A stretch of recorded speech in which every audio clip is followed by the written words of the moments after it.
Մեր նպատակը նպաստի համակարգի չպետք է լինի մարդկանց անվերջ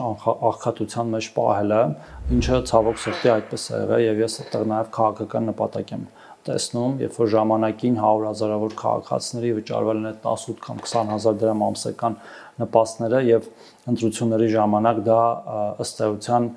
օգտագործվել է նախընտրական նպատակները, որտեղ այդքան գումարով ապրող մարդը հաստատ եւս 10,000-ի կամ եւս 20,000-ի կարիք ունի եւ այդ ամեն ինչը տրվել է բնամթերքով կամ կանխիկ փողով։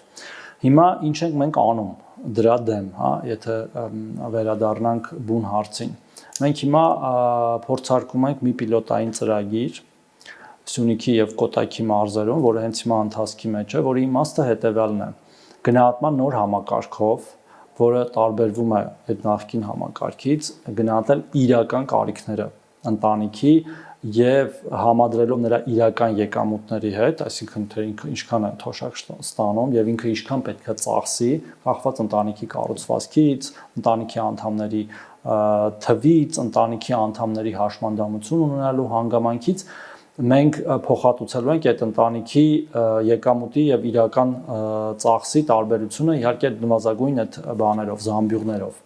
Եվ ընտանիքներ են լինելու, որոնք որ դուրս են մնալու այդ համակարգից, որովհետեւ իրական գնահատումը ցույց է տալու, որ նրանք կարիք չունեն բանի, հա, եւ ընտանիքներ են լինելու, որոնց նպաստը բազմապատիկ ավելանալու է։